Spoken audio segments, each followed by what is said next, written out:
নমস্কার, আপনাদের সবাইকে শুভ রামনবমীর অনেক শুভেচ্ছা এবং অভিনন্দন। পুরুষোত্তম রাম আপনাদের সবাইকে ভালো রাখুন, সুস্থ রাখুন। শ্রীরামচন্দ্রের দর্শন পেতে আজ চলে গেছিলাম পাড়ারই একটি মন্দিরে। এই মন্দিরটি আমাদের চেতনা থানার ঠিক পেছন দিকে। মন্দিরটি সম্প্রতি তৈরি করা হয়েছে। খুবই সুন্দর একটি মন্দির, ছিমছাম, কোনো আতিশয্য নেই। এখানে শ্রীরামচন্দ্র, মা সীতা এবং লক্ষ্মণের সঙ্গে রয়েছেন মা সিংহ বাহিনী, খাটু শ্যামজি এবং বীর হনুমান। মন্দিরে পাড়ার বহু লোক আসেন এবং এর ঠিক উল্টো দিকেই রয়েছে একটি জগন্নাথ মন্দির। আমি যখন গেছিলাম তখন এখানে শয়ন আরতি চলছিল, তাই আপনাদেরকেও দর্শন করালাম। অতি সম্প্রতি আমি কলকাতার বেশ কিছু পুরনো মন্দির ঘুরে দেখেছিলাম। চলুন আপনাদেরকেও সঙ্গে করে নিয়ে যাই। আমরা প্রথমেই যাব কুমোরটুলির ঢাকেশ্বরী মন্দিরে। হ্যাঁ, ঠিকই শুনেছেন, ঢাকায় ঢাকেশ্বরী মন্দিরের কথা তো আমরা অনেকেই জানি, কিন্তু কলকাতার বুকে কুমোরটুলিতেই রয়েছে ঢাকেশ্বরী মন্দির। এবং শুধু তাই নয়, এই মন্দিরে যে বিগ্রহটি রয়েছে সেটি কিন্তু আসল ঢাকেশ্বরী মন্দিরের বিগ্রহ। 1948 সালে এই বিগ্রহটি ঢাকা থেকে কলকাতায় নিয়ে আসা হয়।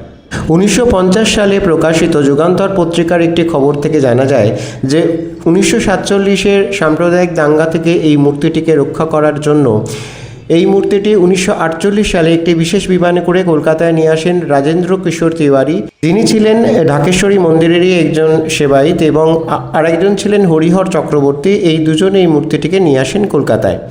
রাজা বল্লাল সেন প্রতিষ্ঠিত এই মূর্তি অবশেষে কলকাতায় প্রতিষ্ঠিত হয় দেবেন্দ্রনাথ চৌধুরীর পৃষ্ঠপোষকতায়, যিনি ছিলেন বঙ্গলক্ষ্মী কটন মিলের মালিক। সেখান থেকে আমরা চলে গেলাম সিদ্ধেশ্বরী কালী মন্দিরে, অর্থাৎ কলকাতার গিন্নিমার বাড়িতে। এই মন্দির সম্বন্ধে আলাদা করে বলার কিছু নেই। প্রায় 300 বছরের পুরনো এই সিদ্ধপীঠ কলকাতার বুকে দাঁড়িয়ে রয়েছে এবং ঠাকুর রামকৃষ্ণ, গিরিশ ঘোষ সহ বিভিন্ন মনীষীর পদধূলিতে ধন্য হয়েছে। আমাদের এর পরের গন্তব্য ছিল 520 নম্বর রবীন্দ্র সরণিতে অবস্থিত রাধা মদন মোহনজি ঠাকুরের মন্দির। এই মন্দিরটি প্রতিষ্ঠা করেছিলেন ঈশ্বর গোকুলচন্দ্র মিত্র 1761 সালে। পুরনো কলকাতার যে দেবদেউলগুলো রয়েছে সেগুলো যে বিভিন্ন ধনবান ব্যক্তিদের পৃষ্ঠপোষকতায় তৈরি হয়েছিল, এই মন্দিরটিও কিন্তু তার ব্যতিক্রম নয়।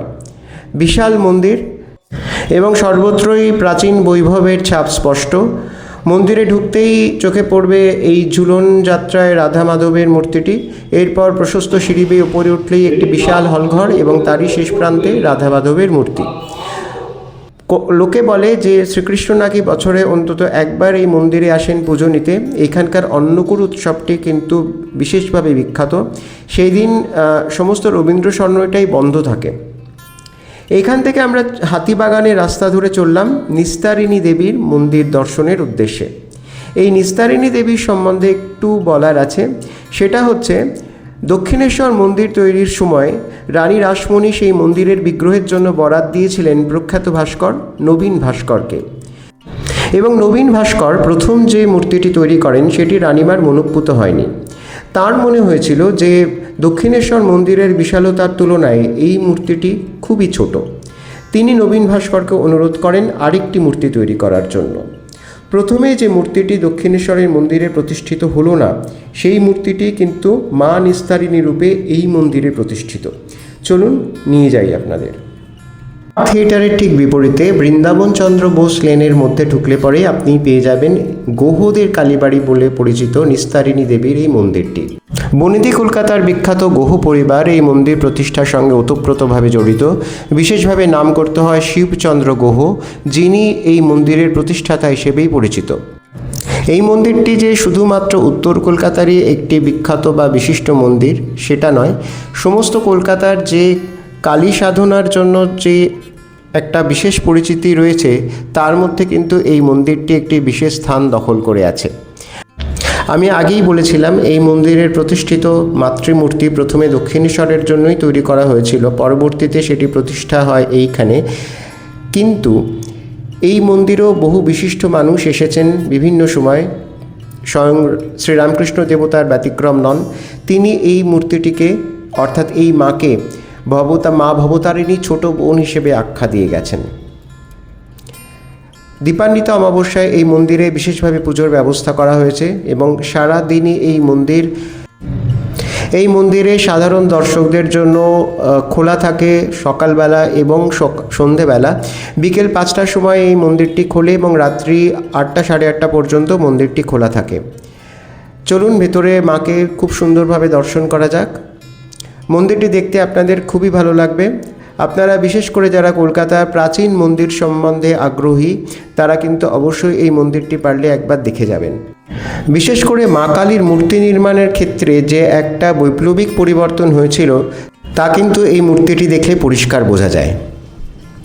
চপ শিল্প নিয়ে আপনি যতই বিদ্রূপ বা হাসি ঠাট্টা করুন না কেন, তেলে ভাজা যে বাঙালির অত্যন্ত প্রিয় একটি জিনিস তা কিন্তু এই দোকানটাতে আসলেই বোঝা যায়।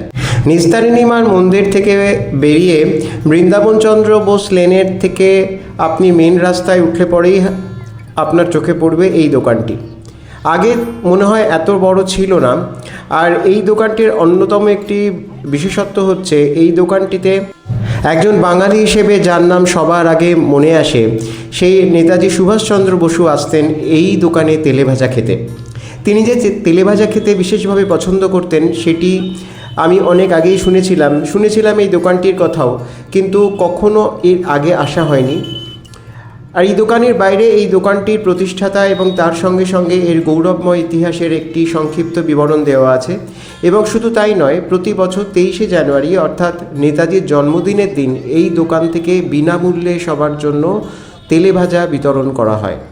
এটি একটি কলকাতার অন্যতম ব্যস্ত একটি ফুড জয়েন্ট, শুধু ব্যস্ত বলবো না, একটি গৌরবময় ফুড জয়েন্ট যা কিনা কলকাতার তেলে ভাজার যে ঐতিহ্য সেটিকে বহন করে চলেছে বছরের পর বছর ধরে। আমি পৌঁছেছিলাম সন্ধেবেলায়, অর্থাৎ সেটা ছিল রবিবারে সন্ধে, এবং সেটাই ছিল তেলে ভাজা খাওয়ার একেবারে মোক্ষম সময়। সেই জন্য দোকানের ব্যস্ততা কিন্তু ছিল একেবারে তুঙ্গে। দোকানে খরিদ্দারদের ভিড়ও ছিল রীতিমতো চোখে পড়ার মতো। আমরা বিকেলবেলা থেকেই ঘুরে বেড়াচ্ছি, সেই জন্য বেশ খিদেও পেয়েছিল, তাই ভাবলাম এখান থেকে কিছু তেলে ভাজা কিনে খাওয়া যাক, অন্তত টেস্ট করা যাক, দেখি নেতাজি কী চপ খেতে ভালোবাসতেন। আমরা ওখান থেকে একটা ভেজিটেবল চপ আর একটা আলুর চপ কিনেছিলাম। এক একটা চপের দাম ছিল 10 টাকা করে। যাই হোক, চপ টপ খেয়ে আবার আমরা এগোলাম। আশা করি এখন পর্যন্ত আপনাদের ভালো লেগেছে। আবার দেখা হবে।